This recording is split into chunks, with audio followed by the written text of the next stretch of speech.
Hello, everyone, and welcome back to another episode of The Objective. I'm your host, Jay, and I just want to welcome you to another episode, of course, of Let's Talk Headlines. Today is March 15, 2017, also known as the Ides of March.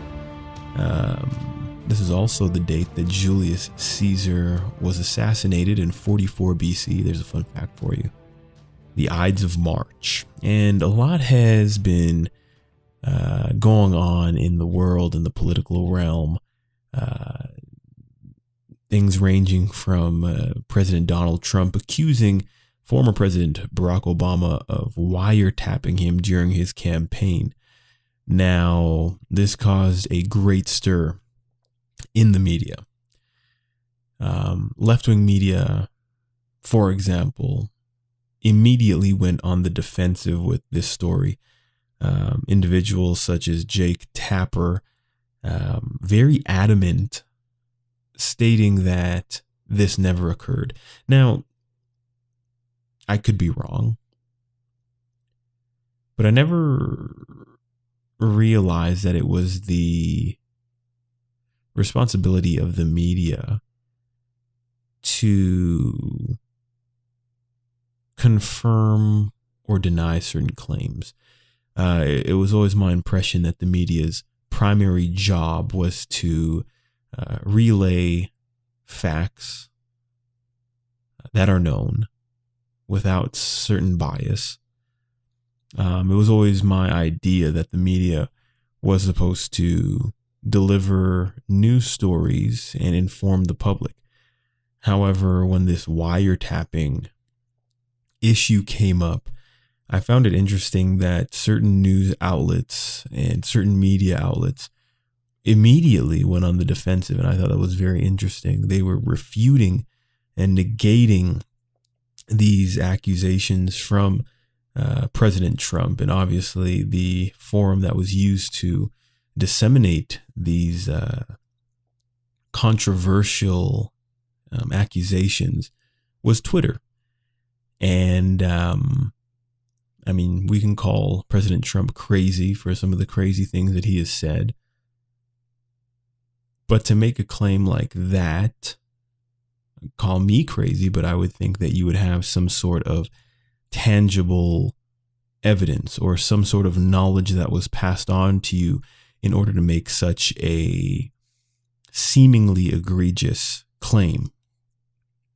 And on the Ides of March today, FBI Director James Comey has announced that he will come forth with the answer to everyone's questions. Apparently today he's supposed to let the public know whether or not they have been surveilling the now president-elect Donald Trump during his campaign. And I'm sure this surveillance would include tapping the phones at the Trump Tower, and who knows the extent that they have gone. And it also brings the question, because if this is true and if this actually did happen, we're looking at one of the greatest government overreaches this year. And I wish I could say of all time, but that's just not the case. When Snowden came out with information on the NSA breaching the rights of all Americans and their ability to listen to our conversations, look into our text messages, basically the mere fact that anything over the internet and cyberspace is really not secure. And that came out, and there's been a mistrust for government that simply hasn't been amended. And that's why claims such as this can't be easily swept under the rug. And we can't look at not the media, but we can't look at the government's track record to find peace of any kind, because they have been known to overstep the border of their rights. There's been huge government overreach, and that's why this story is very intriguing. And the FBI actually asked the CIA to denounce or to deny these claims. I just think it's, guys, everything that's done in the darkness will come to light, including President Donald Trump's tax returns, which brings me to another topic here. Let me just check the time. We're doing good for time. And obviously, I would like to do a follow-up show on this topic after the director, James Comey, has come out with his position. Well, not only his position, but the facts as to whether or not the president has been under surveillance by United States intelligence. Rachel Maddow, I hope I said her name right, of MSNBC, someone who has been verbally and pretty much overtly in disagreement with the election of Donald J. Trump as president of the United States. She came out on Twitter very excited to reveal President Donald Trump's tax returns. Apparently, she had gotten her hands on a document or two documents. It was a 2-page document that showed President Donald Trump's 2005 tax returns, which I believe worked against her.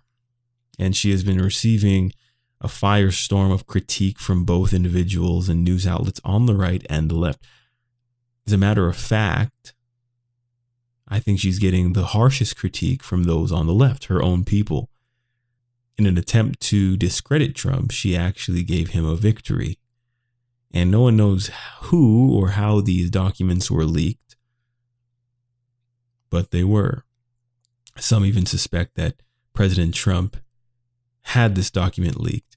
And the thing is, the media wears on its sleeve its dislike and disdain and just straight up hate for the president. And when you wear it on your sleeve and when you make it that obvious as it is, it's very easy to manipulate and to trap the left, essentially. When you wear your... The thing is, they're not even being deceptive about it. They're not even trying to be sneaky about it. They took his victory very personally. And this allows Donald Trump to strategize and to manipulate them and make them essentially look like fools, because the American people, even individuals on the left, are able to see the dishonesty and the gross bias. There's one of my colleagues, a very intellectual guy. He maintains a liberal political stance. But even he, when we were talking, he stated that it's obvious to see, and he doesn't like it, but it's obvious for him to see that the left has an agenda. It's very obvious. The news media outlets on the left have an agenda that is anti-Trump. I think we can all agree on that. And so anyways, this document came out, and apparently President Donald Trump in 2005 made $150 million. And on that, he paid $38 million and upwards in taxes. He paid $38 million in taxes. And the White House actually confirmed this and called the media obviously dishonest, and these documents that were illegally published and distributed. But they did nevertheless confirm that, yes, in 2005, President Donald Trump paid $38 million in taxes. Now,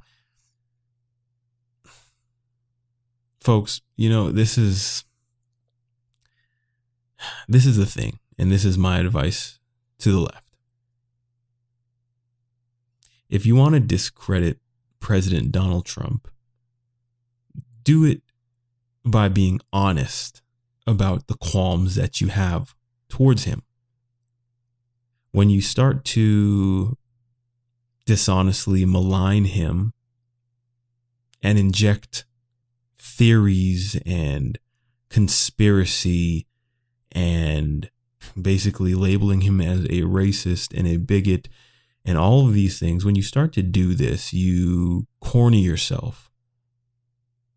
if you have a disagreement with the policy, if you have a disagreement with the man himself, then may your disagreements be linked to reality and truth, verifiable truth, rather than injecting deceit, lies, and fake news. Because as much as the majority of individuals are consumers and can be characterized as sheep, there are a growing number of people who are able to clearly see through the deception that is put forth on a daily basis in left-wing media. And President Donald Trump is able to come out victorious and counterattack. And I think that is one of his greatest attributes, his ability to counterattack, to parry and set himself up for a lethal blow to the media, to the left-wing media, because it's a strategy. Someone actually stated that the president is playing seventh dimension chess while the media is playing Chinese checkers. The first mistake that the left-wing media has done was underestimate their opponent. As a matter of fact, that was the second mistake they made. The very first mistake the media made was becoming the opposition in the political realm. They have stepped outside of their role as the fourth estate, a centerline, unbiased, indifferent entity, into a weapon brandished by a particular group on the political spectrum. The Ides of March 15, 2017, can bring us information that will completely change the way American politics are. Thank you so much for tuning in today.